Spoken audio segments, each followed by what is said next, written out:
De todas as virtudes que podemos buscar, coragem, sabedoria, justiça, moderação, há uma que serve como fundamento inabalável para todas elas. É a virtude que determina a qualidade do nosso caráter, a força dos nossos relacionamentos e a trajetória das nossas vidas. No entanto, é também aquela que somos mais propensos a evitar, terceirizar ou justificar.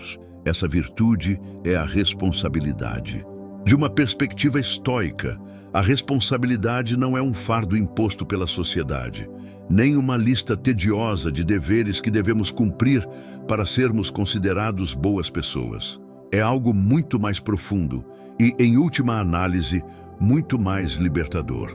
O estoicismo reformula a responsabilidade não como um peso a carregar, mas como a própria fonte do nosso poder. É o reconhecimento consciente de que, embora controlemos muito pouco neste vasto e imprevisível universo, temos autoridade absoluta sobre a única coisa que mais importa: nossa faculdade de escolha, nosso julgamento, nosso assentimento, nossas ações e nossas respostas. O grande imperador estoico Marco Aurélio, que assumiu a imensa responsabilidade de liderar um império através da guerra e da peste, lembrava-se constantemente deste princípio fundamental. Ele escreveu em suas meditações privadas: "Você tem poder sobre sua mente, não sobre eventos externos. Perceba isso e você encontrará força." Este é o pivô estoico. A força não está em controlar o mundo, mas em dominar nossa interação com ele. O evento em si é neutro, é o nosso julgamento sobre o evento que nos causa sofrimento ou paz. Portanto, a responsabilidade mais fundamental que temos é administrar nossas próprias percepções. Quando culpamos um evento externo, uma pessoa difícil, um engarrafamento, um revés financeiro, por nossa raiva ou frustração, cometemos o erro estoico primário. Entregamos as rédeas da nossa paz interior a algo externo a nós, algo que não podemos controlar. Ser responsável é retomar essas rédeas, é dizer: isso aconteceu, não posso mudar isso, mas somente eu decidirei o que isso significa e como responderei. É aqui que frequentemente nos desviamos. Operamos sob uma grande ilusão, a de que a responsabilidade começa e termina com nossas ações diretas. Mas os estoicos nos levam além. Epicteto, o filósofo nascido escravo, ensinou que nossa responsabilidade é muito mais profunda. Ela abrange não apenas o que fazemos, mas também nossas opiniões, nossos desejos, nossas aversões e até mesmo nossos pensamentos.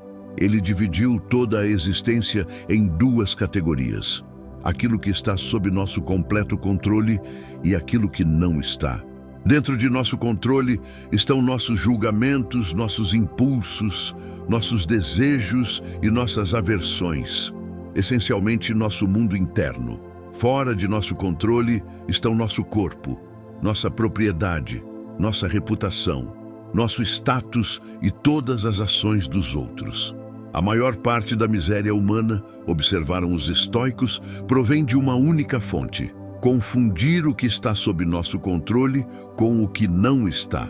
Sentimos-nos responsáveis por coisas que não podemos mudar: o clima, o passado, os sentimentos de outra pessoa, e negligenciamos nossa verdadeira responsabilidade, nossas próprias escolhas voluntárias. Esgotamo-nos tentando administrar o incontrolável e, ao fazê-lo, negligenciamos o único jardim que realmente devemos cuidar: nossa própria mente. Portanto, a primeira e mais sagrada responsabilidade estoica é a disciplina da percepção. É a prática diária, momento a momento, de examinar nossas impressões. Quando um evento ocorre, antes de reagirmos, temos uma escolha. Podemos aceitar a impressão inicial, muitas vezes crítica: isso é terrível. Ou podemos parar e submeter essa impressão a um escrutínio racional. Isso é realmente terrível ou é apenas um inconveniente? Essa pessoa é realmente má ou está agindo por ignorância, como os estoicos acreditavam que todos os malfeitores agem? Esse ato de pausa, essa recusa em se deixar levar pelo primeiro lampejo de emoção, é o alicerce da responsabilidade estoica. É assumir a responsabilidade pelo filtro através do qual vemos o mundo. A segunda responsabilidade estoica é a disciplina da ação. Isso significa agir com intenção e virtude na esfera que pode influência. Não basta ter julgamentos corretos, devemos traduzi-los em ações corretas. Nossa responsabilidade é agir com justiça, coragem, temperança e sabedoria em nossas relações com os outros, independentemente de como nos tratem. Sêneca captou isso com eloquência quando escreveu: "Onde quer que haja um ser humano, há uma oportunidade para uma gentileza." Nossa responsabilidade não depende do valor de quem a recebe. Agimos corretamente porque está em nossa natureza, como seres racionais, fazê-lo, não porque esperamos um certo resultado ou recompensa. É assim que mantemos nossa integridade. Não podemos controlar se nosso chefe nos promove, mas podemos controlar o desempenho do nosso trabalho com excelência e integridade. Não podemos controlar se um amigo nos trai, mas podemos controlar o fato de sermos nós mesmos um amigo confiável e leal. Somos responsáveis pelo esforço, nunca pelo resultado. Isso remove um peso tremendo.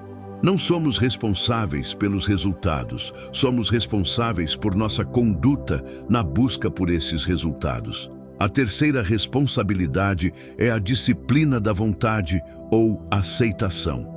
Esta é a nossa responsabilidade de alinhar os nossos desejos com a realidade. Também conhecida como a doutrina do amor fati, o amor ao destino, é a escolha de abraçar, em vez de lutar, contra o que está fora do nosso controle. Quando algo que não queríamos acontece, a nossa responsabilidade não é enfurecermos-nos contra isso, mas aceitá-lo como se o tivéssemos escolhido. Por quê? Porque agora faz parte da tapeçaria da sua vida. Combatê-lo é lutar contra a própria realidade, e essa é uma batalha que sempre perderá. Marco Aurélio escreveu: "Um fogo ardente produz chama e brilho a partir de tudo o que nele é atirado." O objetivo estoico é ser esse fogo. A nossa responsabilidade é usar cada obstáculo, cada contratempo, cada infortúnio como combustível para o nosso próprio crescimento. O acontecimento em si não é bom ou mau. O seu valor é determinado pela forma como o utilizamos.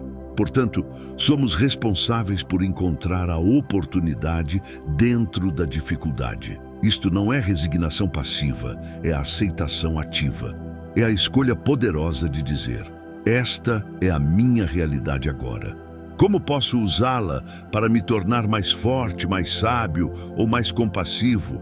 Esta tríade de responsabilidades pelas nossas percepções, pelas nossas ações e pela nossa aceitação culmina na mais profunda responsabilidade de todas, a responsabilidade pelo nosso próprio florescimento, pela nossa própria eudaimonia. Os estoicos argumentavam que uma vida boa não é uma dádiva que nos é dada pela sorte, pelos deuses ou por outras pessoas.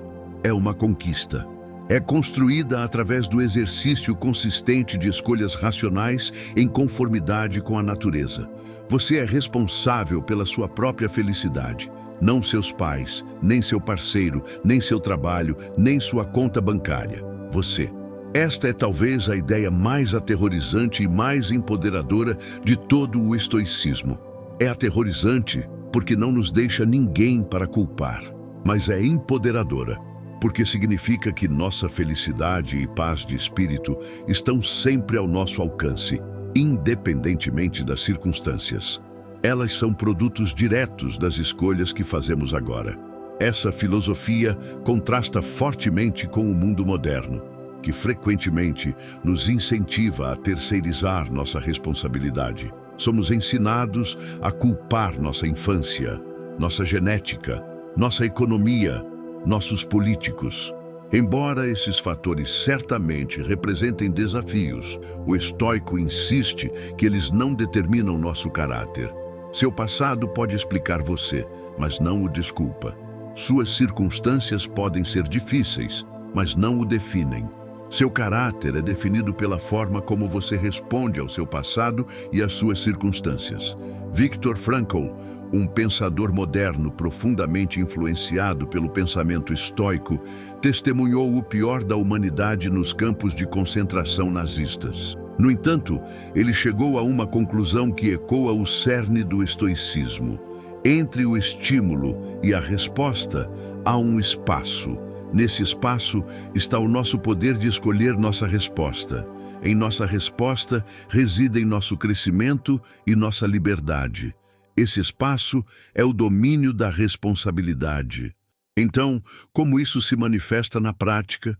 Parece que a pessoa que recebe críticas e, em vez de ficar na defensiva, pergunta: há alguma verdade nisso que eu possa usar para melhorar?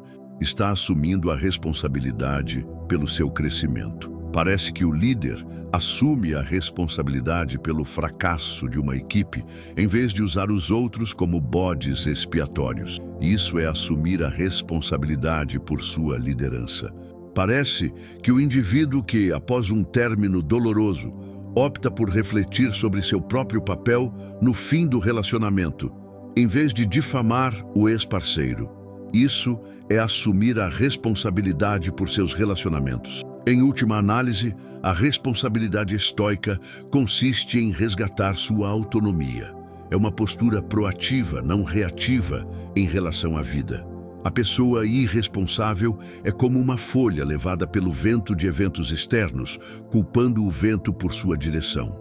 A pessoa responsável é o capitão do seu navio, compreendendo que não pode controlar o vento ou o mar, mas sempre pode ajustar suas velas.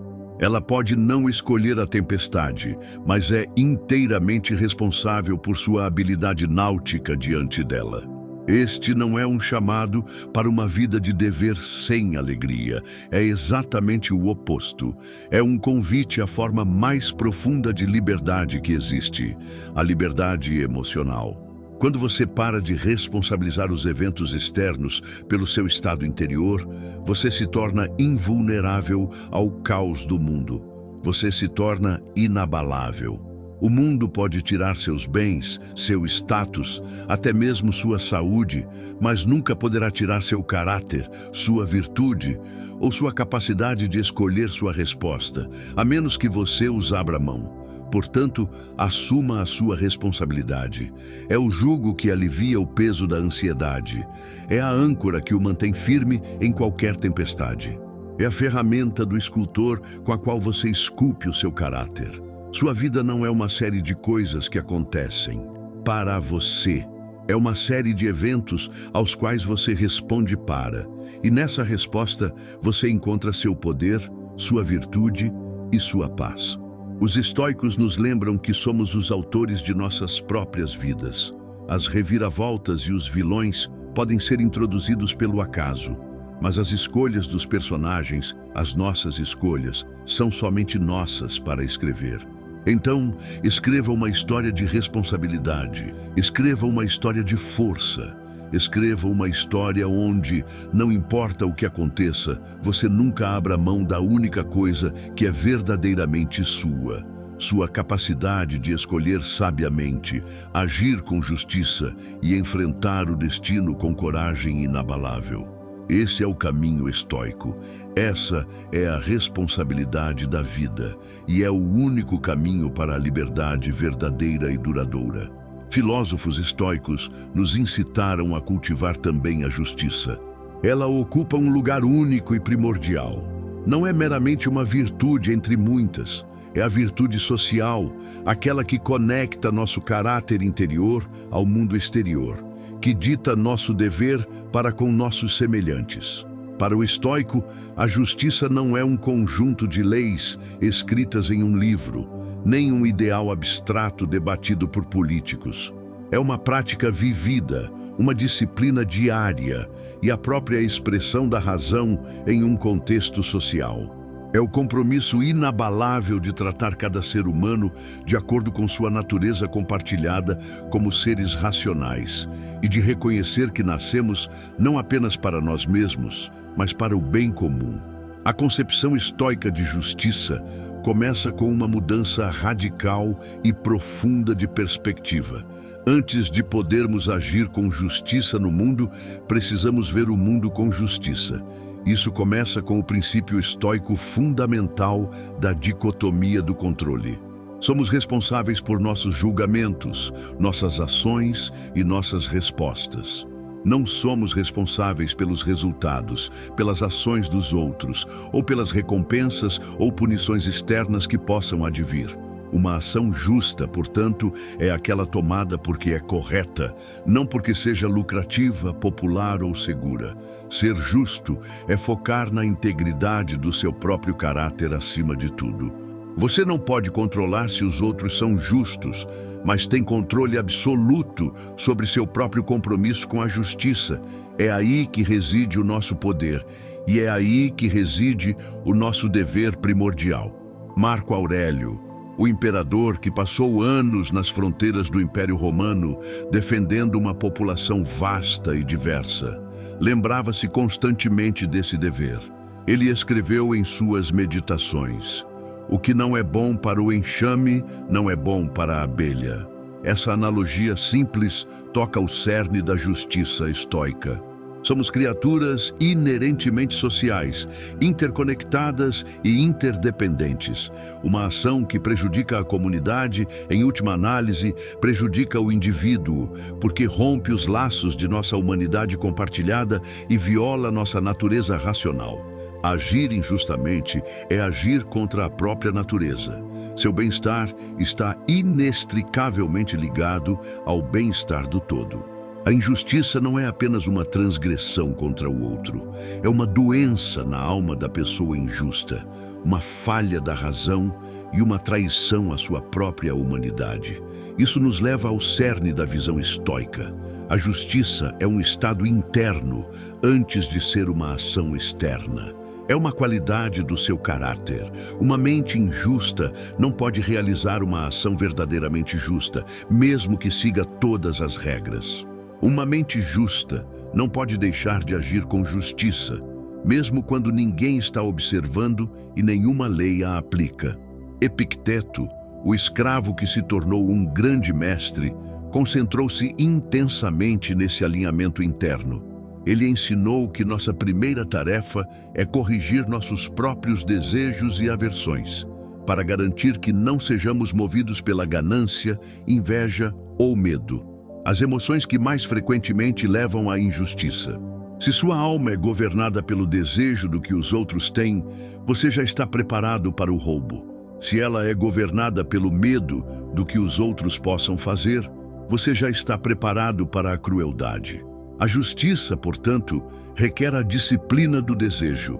Ela exige que encontremos nosso contentamento dentro de nós mesmos, em nossa própria virtude, para que não sintamos necessidade de tirar, enganar ou prejudicar os outros para garantir nossa própria felicidade. Além disso, os estoicos nos imploravam para praticar a disciplina do julgamento, para ver os outros com clareza e empatia. Sêneca, em sua obra sobre a raiva, fornece uma ferramenta poderosa para a justiça. Compreender é perdoar. Quando alguém nos faz mal, a resposta estoica não é a retaliação imediata. É uma pausa para uma investigação racional. Por que agiram dessa maneira? Os estoicos concluíram que todas as pessoas fazem o que acreditam ser certo ou melhor no momento. A injustiça, portanto, é sempre uma forma de erro, um erro de julgamento. A pessoa injusta é ignorante. Ela está confusa sobre o que é verdadeiramente bom. Acredita que é dinheiro, status ou poder em vez de virtude. Isso não significa que toleramos suas ações. Muitas vezes devemos impedi-los para proteger a comunidade, mas significa que os vemos com uma forma de piedade em vez de ódio cego. Nós os vemos como almas doentes que precisam de correção, não monstros a serem destruídos. Esse julgamento empático é a base de uma resposta justa e estoica ao erro. Ele impede que nossas próprias almas sejam corrompidas pela amargura e pela raiva, que são, em si mesmas, formas de injustiça para com o eu. Essa filosofia se estende além das interações individuais, alcançando nosso papel como cidadãos do mundo. Os estoicos foram dos primeiros a articular o conceito de cosmopolitismo, a ideia de que somos cidadãos do universo, não apenas de uma única cidade ou estado. Nosso círculo de preocupações deve se estender a todos os seres racionais. A justiça exige que reconheçamos o valor e a dignidade inerentes a cada ser humano, independentemente de sua nacionalidade, etnia, status social ou crenças. Negar justiça a uma única pessoa é enfraquecer a justiça para todos. Nas palavras de Hierocles, outro pensador estoico, devemos imaginar nossos relacionamentos como uma série de círculos concêntricos. No centro está o eu, depois a família imediata, depois a família extensa, depois a comunidade local, o país e, finalmente, toda a humanidade. Nossa tarefa é constantemente atrair esses círculos para dentro, para estender o mesmo cuidado e consideração que dedicamos a nós mesmos e à nossa família, a círculos cada vez mais amplos de pessoas. Esta é a prática ativa da justiça global. Então, como isso se manifesta na realidade concreta do nosso cotidiano? A justiça estoica não se resume principalmente a grandes gestos ou revoluções políticas, embora possa inspirá-los. Ela se encontra nas micro-interações do cotidiano. É o compromisso com a honestidade em todas as suas relações. Não porque você possa ser pego, mas porque o engano é uma violência contra a verdade e uma corrupção da sua natureza racional. É o compromisso com a justiça, com dar aos outros o que lhes é devido, seja um salário justo pelo trabalho, um feedback honesto ou a simples gratidão. É o compromisso com a coragem, com se manifestar quando se vê uma injustiça, mesmo quando é impopular ou arriscado fazê-lo. É o compromisso com a misericórdia, com temperar a letra da lei com o espírito de compreensão, lembrando que aqueles que erram estão equivocados. É o lojista que cobra um preço justo a um estranho que nunca mais verá. É o gerente que promove um funcionário com base no mérito, não no favoritismo. É o cidadão que ouve uma opinião política contrária com o objetivo de compreender, não apenas de refutar. É o simples ato de se recusar a participar de fofocas, porque falar injustamente sobre alguém pelas costas é uma forma mesquinha de difamação. É a decisão de presumir boa-fé até prova em contrário, e mesmo assim responder com correção ponderada em vez de retaliação vingativa. Em última análise, a justiça estoica é a prática incansável de enxergar a centelha divina da razão em cada pessoa que você encontra e agir de uma forma que honre essa centelha. É compreender que uma injustiça para com um é uma injustiça para com todos, inclusive para consigo mesmo, porque rompe o tecido da nossa humanidade compartilhada. É o reconhecimento de que seu caráter é a única coisa que você realmente possui, e manchá-lo com injustiça é a maior pobreza imaginável. O mundo está cheio de injustiça, de corrupção, de atos sistêmicos e individuais de crueldade. O estoico não usa isso como desculpa para participar ou ignorar a situação. Em vez disso, ele vê isso como um chamado ao dever. Você não pode consertar toda a injustiça do mundo, mas é absolutamente responsável pela justiça dentro da sua esfera de influência. Seus pensamentos, suas palavras e suas ações. Portanto, que sua vida seja um testemunho de justiça. Que suas ações sejam tão justas, tão honestas e tão compassivas que se tornem uma repreensão silenciosa à injustiça ao seu redor. Não se preocupe em construir um mundo perfeito. Concentre-se em aperfeiçoar sua própria virtude. Ao fazer isso, você inevitavelmente deixará um rastro de justiça, integridade e respeito por onde passar. você se tornará uma âncora de estabilidade em um mundo caótico. E ao fazê-lo, cumprirá sua natureza mais elevada como ser racional e seu dever mais elevado como cidadão do mundo. Esse é o poder, a prática e a profunda promessa da justiça estoica. Também moderação, outro A, antiga virtude estoica defendida, um poder silencioso, constante e profundamente transformador, naquilo que é mais frequentemente mal compreendido e mais frequentemente descartado como uma forma de fraqueza ou privação. De uma perspectiva estoica, a moderação não se trata de abnegação por si só, não se trata de viver uma vida de escassez ou austeridade mesquinha. É, na verdade, exatamente o oposto. É a expressão máxima do autodomínio e o caminho mais seguro para a liberdade verdadeira e inabalável. É a arte disciplinada de distinguir entre o que é suficiente e o que é demais, e nesse discernimento, encontrar uma riqueza de paz que as indulgências externas jamais poderão proporcionar. Os estoicos, de Zenão e Cleantes a Sêneca, Epicteto e o imperador Marco Aurélio, compreenderam que a alma humana é facilmente escravizada por seus desejos. Não nascemos com um senso inato de limite. Deixada à própria sorte, a mente destreinada sempre ansiará por mais prazer, mais riqueza, mais elogios, mais comida, mais excitação. Essa busca incessante é uma esteira que leva apenas à ansiedade, à insatisfação e a uma frágil dependência de coisas que, em última análise, estão fora do nosso controle. A moderação, portanto, é a intervenção da mente racional nesse ciclo caótico. É a aplicação da razão aos nossos impulsos. É a voz que pergunta, não posso ter isso, mas preciso disso. Isso contribuirá para o meu caráter ou o diminuirá? Isso está me servindo ou eu estou servindo a ele? É por isso que os estoicos praticavam o que chamavam de dificuldade voluntária. Este é um conceito frequentemente confundido com masoquismo, mas seu propósito era profundamente estratégico e libertador. Sêneca dormia periodicamente no chão duro, comia comida simples e usava roupas simples, não porque odiasse o conforto, mas porque queria provar a si mesmo que podia prosperar sem luxo. Ele estava, em essência, se vacinando contra o medo da perda. Ao experimentar voluntariamente uma versão menor do que temia, ele privou a pobreza de seu terror. Ele estava construindo uma fortaleza de autossuficiência dentro de sua própria mente. Ele sabia que uma pessoa que tem medo de perder sua riqueza, seu status ou seu conforto não é livre.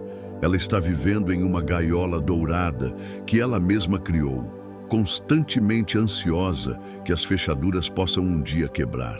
A pessoa moderada, por outro lado, sabe que pode ser feliz com muito pouco e, portanto, tudo o que tem além desse pouco parece abundância, não necessidade. Este é o profundo paradoxo estoico. Ao limitar seus desejos, você, na verdade, expande sua liberdade. Marco Aurélio, talvez o homem mais poderoso do mundo durante seu reinado, lembrava-se constantemente disso. Em seu diário particular, conhecido hoje como Meditações, ele escreveu: "Muito pouco é necessário para construir uma vida feliz. Está tudo dentro de você, na sua maneira de pensar." Ele não disse isso como um homem que não tinha nada. Disse isso como um homem que tinha tudo o que o mundo podia oferecer e havia percebido sua vacuidade suprema. Ele praticava a moderação para proteger seu caráter das influências corruptoras do excesso e do poder ilimitado. Ele sabia que o excesso, seja na comida, na bebida ou na autoridade, obscurece o julgamento, enfraquece a determinação e torna a pessoa escrava da sensação em vez de mestre da razão. Isso nos leva ao cerne da visão estoica. A moderação não diz respeito ao objeto externo em si, mas à nossa relação interna com ele. Uma taça de vinho não é inerentemente boa ou ruim. É a nossa relação com ela que define o seu valor. O vinho serve-lhe como um prazer ocasional, um lubrificante social apreciado com amigos. Ou você serve o vinho, desejando-o, dependendo dele para acalmar as suas ansiedades e sentindo a sua ausência como uma perda genuína. O primeiro é uso moderado. O último é uma forma de escravidão. O objetivo estoico é ser capaz de pegar algo ou largá-lo com a mesma facilidade. Isso se aplica a tudo. Seu telefone, suas ambições de carreira, sua necessidade de validação, suas posses. A questão é sempre: estou no controle aqui ou o desejo está me controlando? Epicteto, que começou sua vida como escravo no sentido físico, dedicou sua filosofia a ensinar as pessoas a evitar a escravidão no sentido psicológico. Ele disse a famosa frase: a liberdade não se alcança satisfazendo o desejo, mas eliminando-o. Este é o motor da moderação estoica. É a poda consciente e racional de desejos desnecessários. É a compreensão de que cada desejo que adicionamos às nossas vidas é mais uma corrente que voluntariamente prendemos a nós mesmos. O desejo por um carro mais novo, uma casa maior ou elogios mais generosos torna-se uma fonte de tensão constante. A tensão entre o que temos e o que queremos. A moderação busca dissolver essa tensão, alinhando nossos desejos com nossas necessidades. É a prática de desejar o que você já tem. Além disso, a moderação é a guardiã da clareza e da eficácia. Uma mente obscurecida pelo excesso de indulgência, seja em comida, bebida, entretenimento ou raiva, é um instrumento opaco. Ela não consegue pensar com clareza, agir com sabedoria ou responder à adversidade com elegância. Sêneca alertou contra a busca constante pelo prazer, argumentando que ela esgota o espírito e deixa a pessoa insensível à alegria genuína. Ele comparou isso a adicionar constantemente tempero à comida, até que você não consiga mais sentir o gosto da comida em si. A pessoa moderada, ao viver dentro de limites claros, aguça seus sentidos e sua mente. Ela vivencia o mundo com maior intensidade e clareza porque não é entorpecida pelo excesso. Ela tem a energia mental e física para enfrentar desafios, estar presente para seus entes queridos e cumprir seus deveres com vigor. Ela entende que a energia é um recurso finito, e desperdiçá-la em buscas triviais e indulgências excessivas não deixa nada na reserva para quando a verdadeira dificuldade chegar. Em nosso mundo moderno, que é um motor projetado para gerar e inflamar o desejo, a prática estoica da moderação é um ato radical de rebelião. É uma recusa em participar do ciclo frenético de consumo e insatisfação. É escolher ser definido não pelo que você consome, mas pelo seu caráter e suas contribuições. Então, como isso se manifesta na prática? É a disciplina da rotina matinal, escolhendo alguns minutos de reflexão em vez de navegar sem parar pelas redes sociais. É a escolha consciente à mesa de jantar de comer para se nutrir e se divertir, não para se sentir entorpecido ou escapar. É a decisão financeira de economizar e investir em segurança, em vez de gastar cada centavo em símbolos de status passageiros. É a regulação emocional de se sentar com uma sensação difícil, como tédio ou ansiedade, em vez de se distrair imediatamente com estímulos. É o compromisso com o trabalho profundo, concentrando-se em uma tarefa importante, em vez de fragmentar sua atenção em uma dúzia de tarefas triviais. Moderação é o espaço entre o estímulo e a resposta. É a pausa entre o desejo e a ação. Nessa pausa, você exercita sua humanidade, sua razão. Você faz a pergunta estoica: isso está sob meu controle? Seu desejo pelo pedaço de bolo não está sob seu controle. Ele surge naturalmente. Mas sua decisão de comê-lo ou não, seu raciocínio sobre se ele se alinha com seu objetivo maior de saúde e clareza, isso está sob seu controle. Moderação é o músculo que você desenvolve nessa pausa. Em última análise, a moderação estoica É a prática de construir uma cidadela interior tão forte que as tempestades das circunstâncias externas não conseguem abalá-la. Ao limitarmos nossa dependência de coisas fora do nosso controle, tornamo-nos invulneráveis aos caprichos da fortuna. Descobrimos que a verdadeira riqueza não é ter tudo o que queremos, mas sim desejar tudo o que temos. Descobrimos que o sentimento mais luxuoso do mundo não é a emoção da aquisição, mas a profunda paz do autodomínio. É a confiança silenciosa que advém de saber que você é o mestre dos seus desejos, não um servo deles. Portanto, abrace a moderação não como uma limitação, mas como sua libertação. Veja-a como a chave que abre a porta para uma vida de intenção focada, paz resiliente e liberdade autêntica. Comece aos poucos. Escolha uma área da sua vida onde o excesso se instalou e aplique a pressão suave e firme da razão. Recupere esse território para sua própria soberania. Lembre-se das palavras dos estoicos. Você nem sempre pode controlar o que acontece com você, mas sempre pode controlar o quanto isso importa para você. Ao praticar a moderação, você garante que as coisas que mais importam, sua virtude, seu caráter, sua paz de espírito, nunca sejam sacrificadas pelas coisas que menos importam. Esse é o poder, a promessa e a profunda liberdade de uma vida estoica vivida com moderação. Permaneça estoico, por favor, assine.